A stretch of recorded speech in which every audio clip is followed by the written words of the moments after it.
telling you what things are is not a confirmation.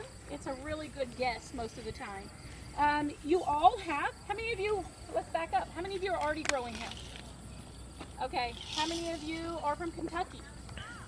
You have got the best county agent system ever. Know your county agent, develop a relationship with your county agent. They are your source for everything that happens here on campus. So you will have someone, you will have a nearby, so there is some turnover. If you don't have a county agent in your county, your neighboring county will be covering, and you can make a phone call and you can organize that. Someone will help you, we promise, and sometimes we get confused, but we'll figure it out. So everybody come on and have a seat so I can make sure everybody can hear me. So in terms of plant diseases, there are two groups of plant diseases that I consider. Greenhouse hemp disease, which is very different than field hemp disease. Okay? It doesn't matter if it's seed or cutting based, or if it's CBD, grain or fiber hemp. It doesn't matter. Its location is going to drive the diseases that we see. If you are not from Kentucky, we can guess about at what you might be seeing. If you're from a nearby state, it's probably very similar. If you're not from a nearby state, there may be other disease pressure that I don't know about. So I'm going to tell you what we're seeing here in Kentucky since 2014. So in greenhouses, you're going to see primarily powdery mildew, Pythium root rot, and botrytis, usually a botrytis canker. And in fields, you're going to see lots of other diseases. You can have Pythium, which can either come from the greenhouse or caused by a flooded situation. Pythium pathogens or oomycetes or water mold. They need water to complete their life cycle. And one of the spore types of the Pythium root rot pathogen is a swimming spore. So think of it like a tadpole. It can swim on a film of water. Film of water can be in dew or high humidity. So your other pathogens that we see here are all fungal. And fungi, like most plant pathogens, need three things to complete their life cycle. Well, first of all, the pathogen has to be there, okay? You can bring it into your greenhouse, or it can overwinter in your field from a previous crop. You have to have a susceptible host. We have no resistance in hemp, but there are clearly some cultivars that are more tolerant and some that are more susceptible to disease. Stressed plants are much more susceptible to disease. So putting a stressed plant out, it's going to be just like us. When we're sick, we don't get sleep, we're more susceptible to catching things like colds, etc. So, and the third thing that your pathogen needs is an ideal climate. And by climate, I mean moderate temperatures, not this, moderate temperatures and free water. Free water means humidity, dew, irrigation, rain, surface water, mud, creeks backing up into your field, and we can go on. So free water can mean anything above 80% humidity. Some days, that's just what we've got. Some mornings will have heavy dew. Greenhouses, hopefully you got your humidity down below 70%, but we know that a closed greenhouse that you're watering with wet floors, your humidity is going to get up to about 95% if it's not managed properly. So with all of that perfect storm, plant disease will develop. Plant disease is the symptom. When we talk about things like blight, we talk about things like leaf spot, we talk about things like wilt, those are symptoms. They're descriptors of what we see, but they are not what is describing the pathogen that's causing it, right? You don't go to the doctor and say, I don't feel well, and you don't get a prescription right away, right? There has to be a series of tests. That's how it works with us. So let's backtrack. So field diseases. Anybody here a greenhouse grower? One greenhouse grower? Two greenhouse growers? Okay, so I'm going to catch field first, and then we can backtrack on greenhouse disease. So field diseases generally will come from whatever was planted there before. You've got to know that. And we're going to ask you that. When you go to see your county agent's going to want to know what was there before. Okay? So what crop was there? What were the last three crops there, or was there any? Was it pasture? Was it just overgrown? Was it forage of some kind?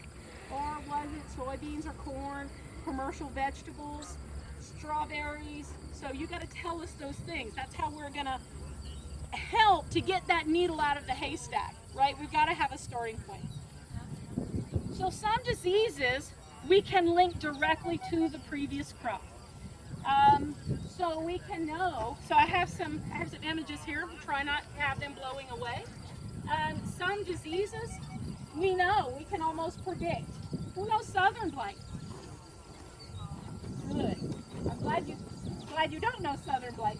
Southern blight is caused by Sclerotium rothschild, which is a fungus, and it is a soil-borne pathogen that will affect a lot of forages. Anything that's been in pasture before, we can almost predict southern blight. Vegetables susceptible to southern blight, soybeans. So we have a publication that lists all the host plants. So southern blight then is in your soil, potentially in your soil. And when hemp comes in, when it's hot, so this is the one pathogen that likes hotter temperatures than normal, and will start affecting at the soil line. So when it infects at the soil line, it will start girdling. And when it girdles, it'll start decaying that outer tissue, and then it'll start girdling your xylem tissue. Xylem takes the water and nutrients up to the leaves. So without that upward flow, you end up with nutrient deficiency and water deficiency in the tops of the plants. So the symptoms will be yellowing, the symptoms will be wilt, the symptoms will appear to be nutrient deficiency. You've always got to work your way back down. You've got to find where the pathogen is actually manifesting. So you can see some mycelium. That is the fungal body, the white fungal threads that make up the body of a fungus. In time, so it can become more and more severe. I have some here that are blowing all around in the wind, so during lunch if you want to come back to see some. And it will eventually produce these little BBs that are kind of pinkish orangish colored. These are survival structures. This is the part of the fungus. When the fungus is ready to overwinter, and these fungal structures can live 6 to 8 years in the soil, undisturbed. So think about management, where fungicides are not one. So when we think about management, we're going to make sure that we're getting plants out of the field before these sclerotia develop. We're also going to avoid dragging soil from contaminated parts of the field to clean parts of the field. We're going to think about washing our implements after we cultivate. We're going to think about our shoes when it's muddy. Can we be dragging soil particles if these guys are stuck to soil particles? Moving those things around. Pretty much, yes. So southern blight is a southern disease. We don't have it much farther north in Kentucky, but it has been really severe this year. So of our 6 years that we've been growing hemp in Kentucky, it's far more severe this year than it has been in the past. Another plant pathogen that we can almost predict, this is Rhizoctonia, web blight, or aerial blight. Anybody here grow mums? Okay, and soybean, who knows aerial blight and soybean? Okay, so Rhizoctonia is another soil-borne pathogen. This one does not produce spores, but it will also be moved with soil, and it will come up, so as canopies start to close, it'll come up, and it'll start threading its way through the canopy. So Rhizoctonia web blight, this is a fungal disease that can come in later in the season. When those canopies close, you've got a really high humidity inside those canopies, regardless of what's happening outside the microclimate inside those canopies. If you needed any of this after, you can come back. Yeah, I can't even hold it still. If anybody wants any of this, it's on my website. I've got cards up here. All this is on my website. Okay, Cercospora leaf spot. We have 3 leaf spot diseases in field crops in Kentucky. Cercospora is a common one. Cercospora is a Cercospora we know from soybean. It's a Cercospora we know from a lot of our weeds. It's pretty distinct where it has a purple halo around it, a wide purple margin, and that's by the cercosporin, or the toxin that the fungus produces. It will produce a yellow halo, but it kind of just stops at that point. So it can look really bad, and it just kind of stops.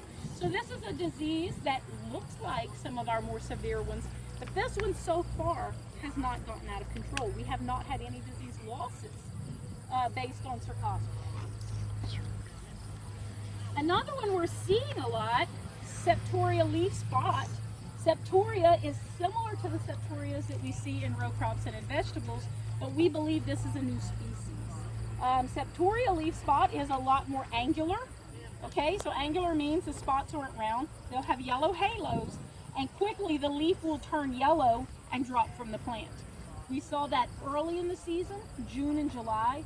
We saw a lot of leaf loss in inner canopies of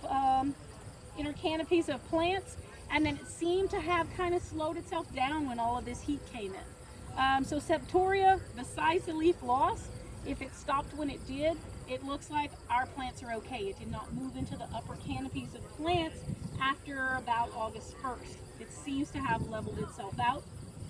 Like any leaf spot pathogen, this one is very likely to overwinter in debris. Okay, so any leaf debris. We don't know what the alternative hosts are for this one. We really don't know. We don't know what the species yet. We're working on this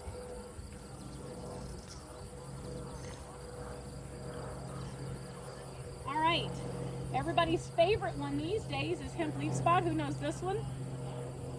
No? You were a quiet crowd. All the people with disease were in the other two groups. Our one, they told us that we're quiet. What's that? That's the way we want it. I guess. You divided now it's yourselves on our out group. initially. We So, haven't seen it either, have we? okay, so hemp leaf spot, this is a fungal pathogen that until now we didn't know what it was. We have tracked it back to the early 1900s where it affected monocots like in Central America, South America, and the southernmost U.S., Florida, Texas, infecting things like orchids and bananas and pineapples, some grasses, and then infecting barley in 1997. So between 1928 and 1997, there's nothing in the literature of this pathogen. Always on monocots until 2014 when it made a jump for us to hemp. And so it's been, as we know it in Kentucky, since the first hemp was planted in 2014. We have no idea how we can have so much of it. So it didn't just come in on one plant in a hot spot. It's here somewhere. So my graduate student has a poster underneath the canopy. If you heard the crash during the introductory remarks, that was our poster. So go back and find that one. I hope it's standing back up. The hemp leaf spot will spread. So when you see it, it's infecting entire plants. Okay, so it's not just going to come on really slowly. It seems to just appear. We've seen it as early as mid-July, at mid-June, I'm sorry, but typically mid-July it starts coming. By August 1st, it'll look like this. And I have some actually, if the Ziploc bag did not roll away. I can show it to you during lunch. And this one will devastate a field. Okay, it will, so we'll start seeing necrosis or leaf death between the spots, and it will take down every leaf of every plant in the field. We've had complete losses as a result of hemp leaf spot. We tested some of the biologicals, but then when KDA's list came out in June, none of the products that we tested were on that list. We look like we've got about a 50% suppression rate on some products that hopefully are on that list of 9 that the EPA talked about today.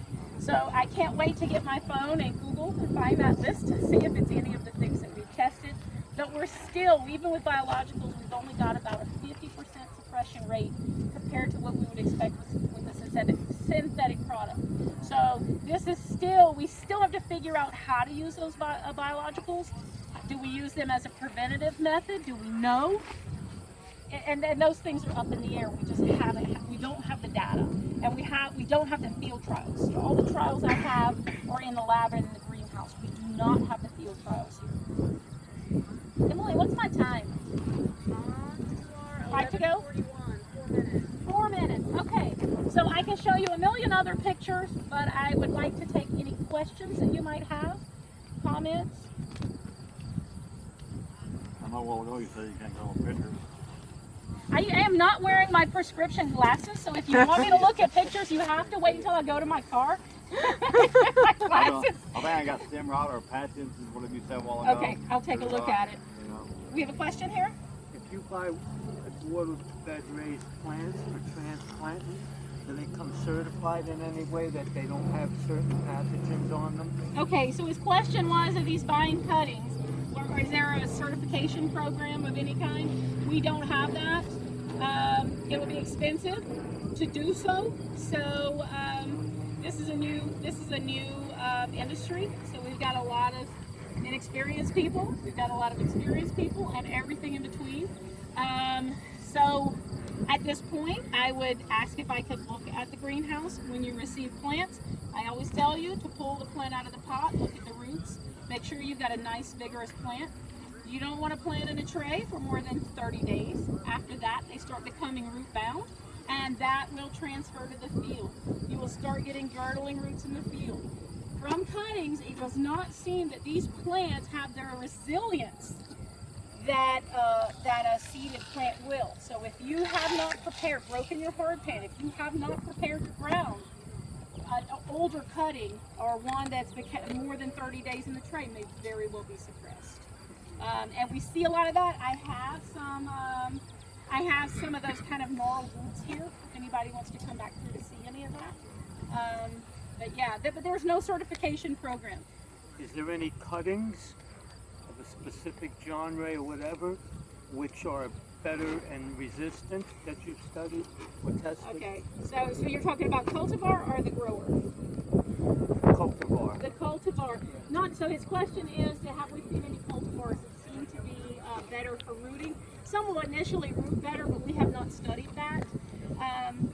Sometimes I think there's cultivar differences, and then other times I think it's the grower. So I'm not real sure yet.